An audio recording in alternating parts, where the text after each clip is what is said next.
ఎలా చదివేవారు స్కూల్లో? బాగా చదివా. 10th లో ఎన్ని మార్క్స్ వచ్చాయి? 8.2. 8.2 మార్క్స్ వచ్చాయి. Clever student. సో కాలేజ్లో లెక్చరర్స్ కావచ్చు, లేకపోతే మీతో చదువుకునే స్టూడెంట్స్ కావచ్చు, మిమ్మల్ని యాక్సెప్ట్ చేశారా? కాలేజ్ ఫ్రెండ్స్ కూడా మొత్తం కాలేజ్ టామ్ టామ్ అయిపోయింది. సో అప్పుడు మా కాలేజ్ ఫ్రెండ్స్ అందరూ, నేను చెప్పే ఫ్రెండ్స్ అందరూ కొంచెం నాతో మింగిల్ అయిపోయారు. చాలా చాలా మిమ్మల్ని కలిసిపోయారు. మీరుగా యాక్సెప్ట్ చేశారు. యాక్సెప్ట్ చేసి మంచిగా హ్యాపీగా ట్రీట్ చేసేటోళ్ళు. ఎక్కడికి వెళ్ళి నేను అమ్మాయిలతో వెళ్ళేదని ఆటోలో.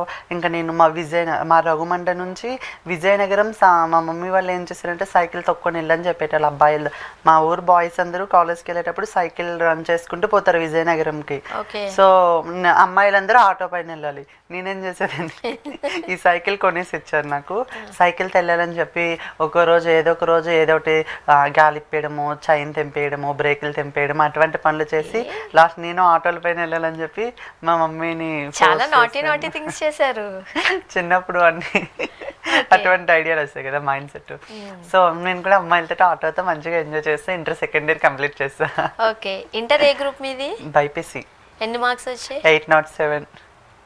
మొత్తం 10th, సారీ ఇంటర్ 807. 10th కూడా అంతే వచ్చింది. 8.2. 8.2 అంటే 80% ఉంది మీ దగ్గర. 80%.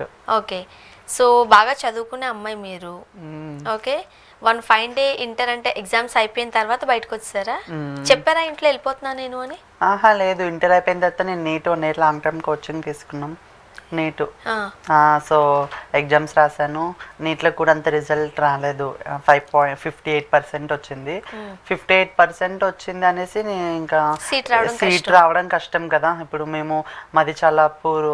సో మేము అంత మమ్మీ ఒక్కతే కష్టపడి నన్ను చదివించి, అన్నయ్యని అక్కని నన్ను ముగ్గురిని చదివించాలి. మా డాడీ అంత ఇది కాదు. ఏం చేసేవారు డాడీ? డాడీ వ్యవసాయమే చేస్తారు. సో డాడీ ఏమైనా మనీ తెచ్చుకున్నా డాడీ డ్రింక్ చేసుకొని, సో ఏమైనా పనులు ఉంటే చూసుకొని, డాడీ ఒక్క రూపాయి కూడా మమ్మీకి ఇవ్వకుండా.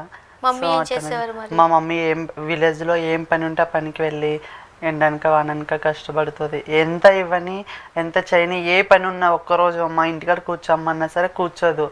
సో ముగ్గురిని కష్టపడి చదివించింది.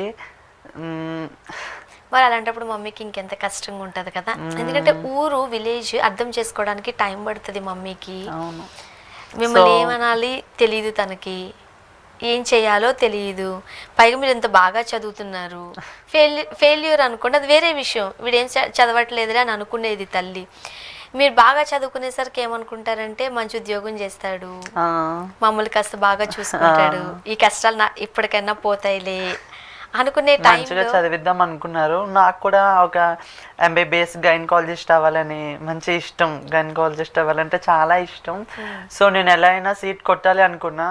అప్పుడు నీట్ రాశాను కానీ 58% వచ్చింది. సో ఇంకా చదివితే ఇంకా వస్తుందేమో అనుకున్నా. ఇంకా ఎక్కడైనా ఇన్స్టిట్యూట్లో ఏమైనా కోచింగ్ తీసుకుందామంటే అంత చదివి 1 lakh అవుతుంది మ్యాక్సిమం. కోచింగ్ తీసుకుంటే 1 lakh అవుతుంది. సో అంత మమ్మీ పే చేసే అంత పొజిషన్ లేదు. సో ఇటు నా ఫీలింగ్స్ నేను స్టాప్ చేసుకోవాలి, ఇటుపక్క స్టడీ చేయాలి, మళ్ళీ సొసైటీని బయటకు వస్తే అందరినీ ఫేస్ చేయాల్సి వస్తుంది. సో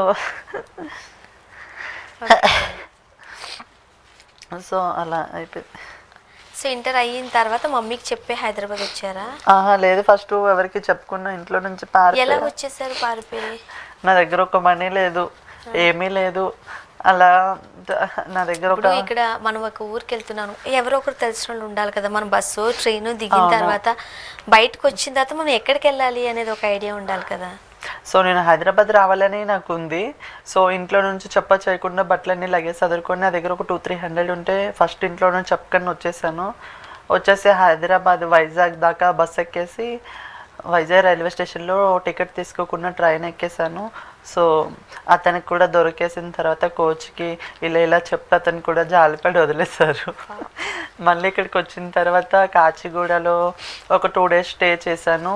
రైల్వే స్టేషన్లోనే బిస్కెట్ ప్యాకెట్ కొనుక్కొని తినుకొని అలా స్టే చేసి, సో అమీర్పేట వరకు మెట్రో ఒక అతను పరిచయం అయ్యాడు. సార్ అతని పేరు మర్చిపోయా. సో అతను మెట్రో ఎక్కావా ఎప్పుడైనా అది ఇది అని చెప్తే, సో అతను మొత్తం అన్నీ తిప్పాడు. సో అప్పుడు నా దగ్గర ఏం లేదు, మొబైల్ లేదు, ఏం లేదు. ఒక సిమ్ ఒకటి నా పేపర్లో చుట్టుకొని వచ్చేసాను. ఇక్కడ మళ్ళీ మనీతో అతను కొంచెం మనీ ఇస్తే ఆ మనీతో చిన్న కీప్యాడ్ మొబైల్ కొనుక్కొని సిమ్ వేసాను అందులో. అతను బాగా చూసుకున్నారు. చూసుకో 1-2 days అతనితో నేను టైం స్పెండ్ చేసాను. ఓన్లీ జస్ట్ అతను ఏదో ఆఫీసర్. సో ఆ సార్ చాలా చూసుకొని సరే అమ్మ జాగ్రత్త, నాకు టైం అయిపోయింది వెళ్ళిపోతా అని చెప్పేసి వెళ్ళిపోయారు. సో ఒక కీప్యాడ్ మొబైల్ కొనేసి ఇస్తే అందులో నేను సిమ్ వేసేసరికి మా మమ్మీ డాడీ వాళ్ళ ఇంటికాడ ఆల్రెడీ ఫుల్ ప్రెజర్తో ఎక్కడికి వెళ్ళిపోయానన్న హోప్తో భయపడిపోయారు. మీడియాకి వేసేసారు, పోలీస్ స్టేషన్లో కంప్లైంట్స్ ఇచ్చేసారు, అన్నీ చేస్తున్నారు. సో అప్పుడు నేను సిమ్ వేసేసరికి లైవ్ ట్రాక్ చేసేసి పోలీసులు పెట్టేశారు హైదరాబాద్. అప్పటికి అమీర్పేటలో ఉన్నా, అమీర్పేట టెంపుల్ దగ్గర ఉన్నా, పోలీసులు పట్టేశారు. సో అప్పుడు మళ్ళీ మా విలేజ్ అబ్బాయి హైదరాబాద్లో ఒక అతను ఉంటే అతనికి ఇచ్చి విజయనగరం వరకు నాతోటే ట్రావెల్ చేపించారు. అతను నేను ఎక్కడ మధ్యలో మిస్ అయిపోతానేమోనని చెప్పి. సో ఇచ్చేసారు. మీ అమ్మ ఊరేసుకుంటుంది, నీకోసం చనిపోతుంది, నువ్వు రాకపోతే అది ఇది అని చెప్పి నేను రాననేసాను. అది ఇది అని చెప్పి నన్ను మా అమ్మని బ్లాక్మెయిల్ చేసి ఇంటికి రప్పించేసారు. మళ్ళీ సెకండ్ టైం మా మమ్మీకి చెప్పి నేను ఇలా ఉండలేకపోతున్నాను, నా వల్ల కావట్లేదు, నేను వెళ్ళిపోతా ఎక్కడికైనా, అది ఇది అని మమ్మీకి చెప్పాను. చెప్పిన తర్వాత మమ్మీ కొంచెం అర్థం చేసుకున్నారు. ఒక 1 month 2 months తర్వాత అర్థం చేసుకొని సరే వెళ్తా అంటే వెళ్ళి ఏమైనా జాబ్ కానీ ఏదైనా చేసుకో అది ఇది అని చెప్పారు. వచ్చిన తర్వాత నేను మళ్ళీ మమ్మీ నాకు ఒక 10-15K ఇచ్చింది. ఆ మొబైల్ అది దాంతో ఒక టచ్ మొబైల్ సెకండ్ హ్యాండ్లో కొనుక్కొని సో నేను మళ్ళీ ఇక్కడ హైదరాబాద్ వచ్చేసాను. ఎక్కడున్నారు మీరు హైదరాబాద్ వచ్చి పంజాగుట్లో రిలేటివ్స్ ఉంటే వాళ్ళ దగ్గర ఉన్న 1 day మార్నింగ్ లేచి ఇంకొక కళ అని అత్తయ్యకి ఇంకో రిలేటివ్సే వాళ్ళు కూడా పరిచయం చేస్తే ఆమె జూనియర్ ఆర్టిస్ట్గా నన్ను పంపించింది షూటింగ్స్ చేసుకుంటా అంటే.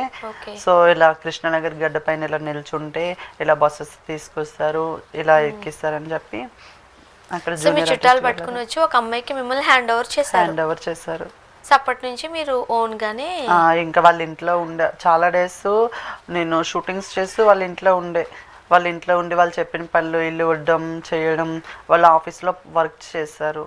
సో ఆఫీస్ వర్క్ చేసేటప్పుడు కూడా నేను ఆఫీస్ బాయ్గా అప్పుడు బిఫోర్ వాళ్ళు ఆఫీస్లో క్లీన్ చేసేటోళ్ళు ఎర్లీ మార్నింగ్ నేను కూడా వెళ్ళి గిన్నెలు తోవడం తుడ్డం చేశాను.